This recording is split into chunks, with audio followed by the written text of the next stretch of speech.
hello to those of you joining us on YouTube. Today's theme is trust.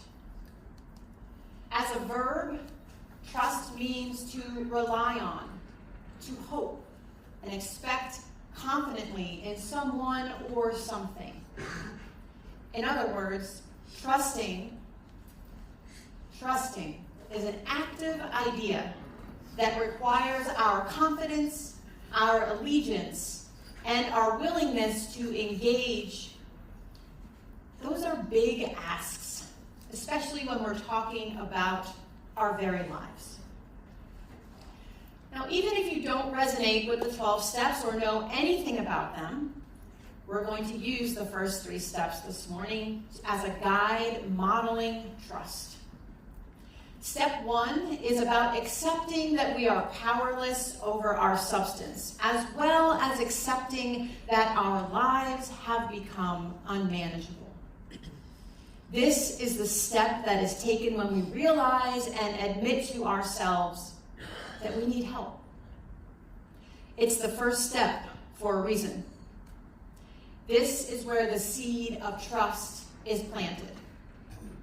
When we admit that we are unable to help ourselves, whether we can articulate that or not, that seed of trust begins to grow, even if we don't know who or what we trust yet. It's a kind of internal seeking wisdom, guidance, and assistance.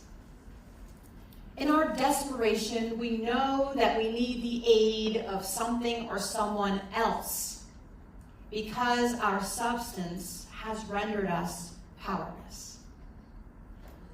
We need that acceptance of step 1 before we can truly move on to step 2, which is about being open to the possibility that there is indeed something greater than ourselves that can provide us the guidance we need to have our lives become manageable. Now, step 2 doesn't tell us we need to believe in a God of any of the organized religions, although we are free to do that. Some people and groups use the terms higher power and God interchangeably.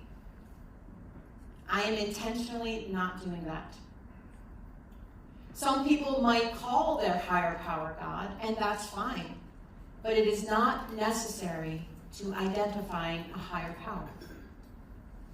Step 2 asks simply that we be willing to entertain the idea that there is something bigger than ourselves, something outside of ourselves that we can connect with, build a relationship with, and rely on to help us. That sounds like trust to me. If step 1 planted the seed of trust, step 2 is where that seed begins to germinate with the smallest of its tendrils expanding. Step 3 reads, made a decision to turn our will and our lives over to the care of a higher power as we understand that higher power. Step 3 is that tiny green sprout breaking through the soil into the light. When a plant is in this stage, it is small and fragile, and our trust can be the same. It requires us to be vulnerable and put ourselves out there, exposed to the light and the elements from the safety and darkness of the soil. Step 3 is about trust realized. It's about making a decision. Are we going to decide that we trust something bigger to direct our life? No one can make this decision for us. We have to be the ones that make that choice. No one can force us or cajole us into step 3. And let's not be tricked into thinking that if we already have an identified higher power, and even a strong relationship with that higher power, that we can gloss over step 3. Oh no, friends. Turning our will and our life over to the care of a power greater than ourselves, trusting a power outside of ourselves with our very life is not some easy or benign thing. Nor is it a decision that is only made once. It is a choice we must make every day, several times a day. And the reason this is not a one-time choice is evident if we are paying attention to how often we take back our will, how often we act in ways that are self-seeking and dishonest. There's no judgment in this. It's simply truth of how we are, not only as human beings, but as people who have the disease of addiction. Recovery is about radical honesty, and that includes being honest with ourselves. That doesn't mean we beat ourselves up for how we are. We notice, we acknowledge, we ask for help, trusting that our higher power will provide answers and avenues for relief and manageability. And it's natural to ask, what about all those times where I was struggling and suffering and praying for help and no help came from a higher power? It's hard to say, of course. There are a million possible reasons, but perhaps help did come, and I didn't recognize it as such because I was set on my own agenda. Or perhaps it was a quiet whisper of guidance, and my life was too loud to hear it. Maybe I had built up barriers of self-protection, and those barriers keep out not only other people, but a higher power as well.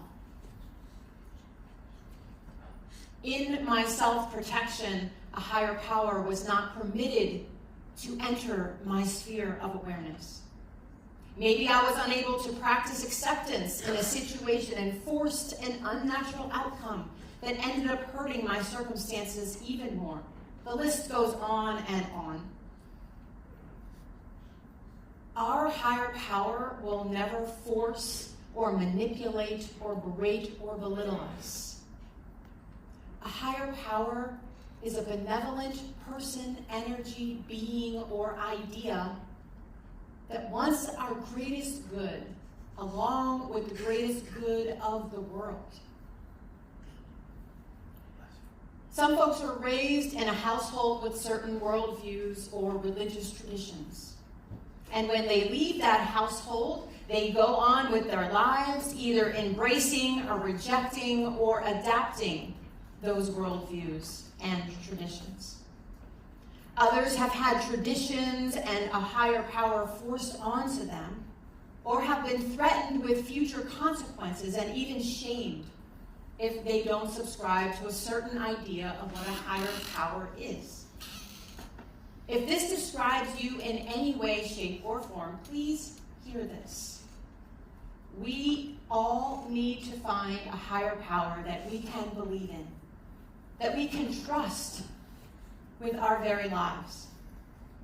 If you are struggling with the higher power of your youth, that's okay. If you need it, you have permission to explore the notion of a higher power you can trust with your life. No matter your situation, here's an exercise that might help. On one side of a paper, you can list all of the values and traits and characteristics of your current higher power, or if you don't have one, a list of values, traits, and circumstance characteristics that you might attribute to a higher power from what you witnessed or been told, etc. On the other side of the paper, make a list of values, traits, and characteristics you desire in a higher power. Notice any differences between the two columns. Whichever column or combination of attributes are more affirming and life-giving to you, whatever higher power you feel secure and confident building a relationship with, you can begin to cultivate a relationship with and trust that higher power. Now, the definition I like to use as a guideline for spirituality is seeking meaning and purpose via connection with self, others, and something greater than ourselves. Now, I have been asked about that third piece of connection. Do I think recovery is possible without a higher power?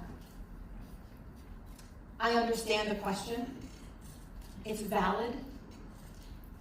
In our intellectualized, proof-based instant gratification culture, it's not surprising that many people struggle with the intangible, abstract notion of a higher power. If I recall correctly when asked this question, I said that in my experience and for my recovery, no, it would not be possible without a higher power. But I also don't claim to know all the things. So am I going to tell someone that recovery is impossible because they don't have a higher power? No. I mean, there are always exceptions. And if something is challenging or unknown as human beings, we tend to name ourselves as the exception rather than the alternative of hard conversations, inner work, exploration, time, and patience. Do I think there's an exponentially greater chance of recovery if a person is willing to believe that there is something greater than themselves to trust with their life? Absolutely. Absolutely. Because while everyone's experience is different, and I acknowledge that AA isn't everyone's jam, AA has a tremendous track record with sobriety and longevity, as well as all of the 12-step offshoots that has helped millions of people. The evidence is there.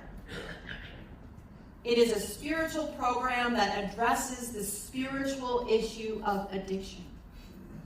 The spiritual problem being the hole that we are trying to fill with drugs and alcohol and compulsive behaviors that is connection-shaped.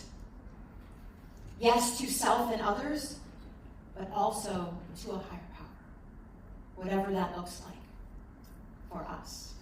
The Big Book tells us that we need to trust an infinite higher power rather than our finite selves. And that says a lot right there. I am finite and limited. We are finite and limited. I'm the one who got me in the mess of my addiction that made my life unmanageable.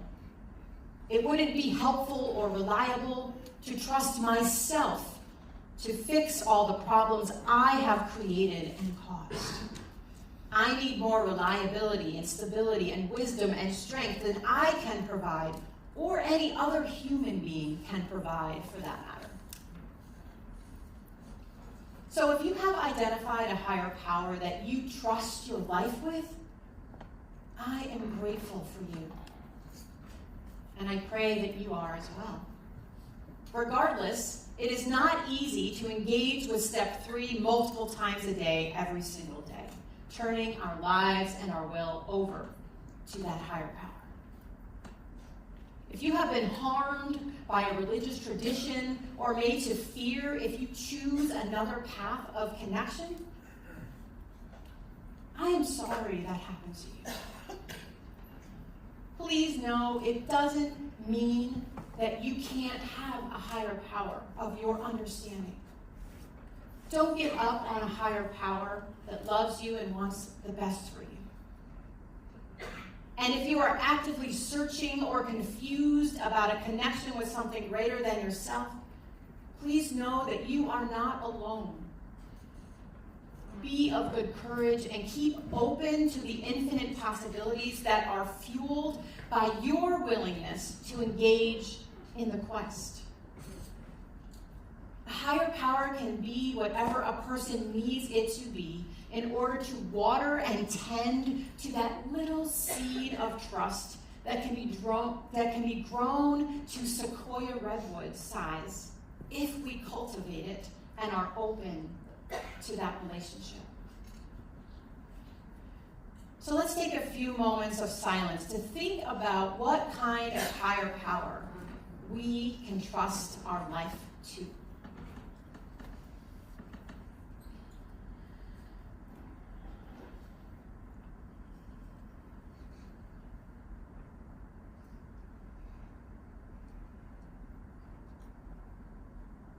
Amen.